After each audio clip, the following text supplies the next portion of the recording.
بسم الله الرحمن الرحيم.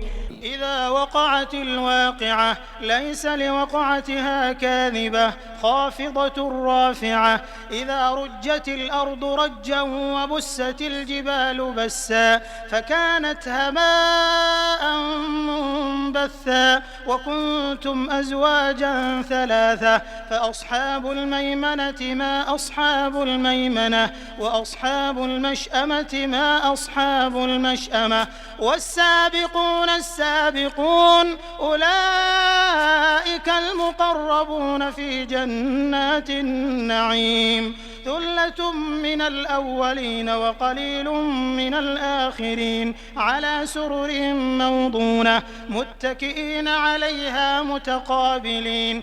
يطوف عليهم ولدان مخلدون بأكواب وأباريق وكأس من معين لا يصدعون عنها ولا ينزفون وفاكهة مما يتخيرون ولحم طير مما يشتهون وحور عين كأمثال اللؤلؤ المكنون جزاء بما كانوا يعملون. لا يسمعون فيها لغوا ولا تأثيما إلا قيلا سلاما سلاما. وأصحاب اليمين ما أصحاب اليمين في سدر مخضود وطلح منضود وظل ممدود وماء مسكوب وفاكهة كثيرة لا مقطوعة ولا ممنوعة وفرش مرفوعة. إنا أنشأناهن إنشاء فجعلناهن أبكارا عربا أترابا لأصحاب اليمين. ثلة من الأولين وثلة من الآخرين.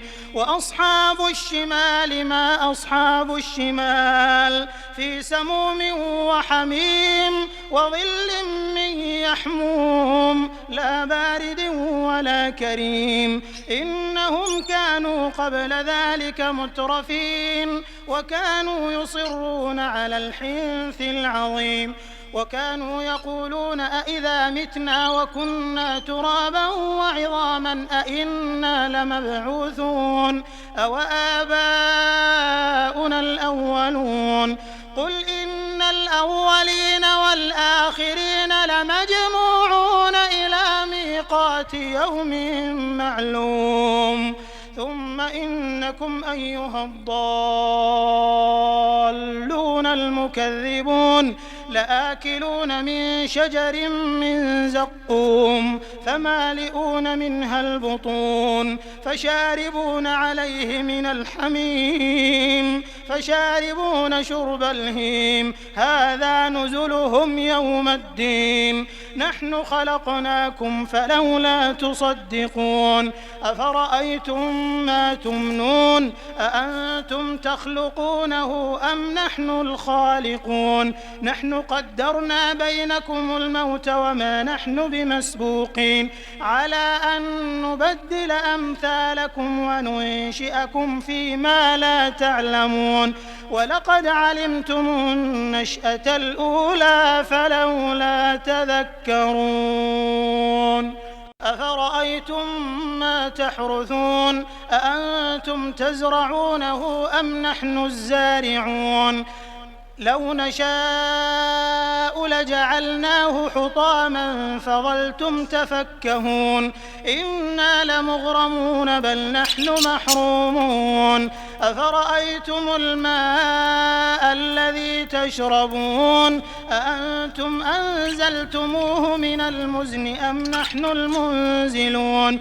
لو نشاء جعلناه أجاجا فلولا تشكرون. أفرأيتم النار التي تورون أأنتم أنشأتم شجرتها أم نحن المنشئون. نحن جعلناها تذكرة ومتاعا للمقوين فسبح باسم ربك العظيم. عظيم فلا أقسم بمواقع النجوم وإنه لقسم لو تعلمون عظيم إنه لقرآن كريم في كتاب مكنون لا يمسه إلا المطهرون تنزيل من رب العالمين أفبهذا الحديث أنتم مدهنون وتجعلون رزقكم أنكم تكذبون فلولا إذا بلغت الحلقوم وأنتم حينئذ تنظرون ونحن أقرب إليه منكم ولكن لا تبصرون فلولا إن كنتم غير مدينين ترجعونها إن كنتم صادقين فأما إن كان من المقربين فروح وريحان وجنة نعيم وأما إن كان من أصحاب اليمين فسلام لك من أصحاب اليمين وأما إن كان من المكذبين الضالين فنزل من حميم وتصلية جحيم إن هذا لهو حق اليقين فسبح باسم ربك العظيم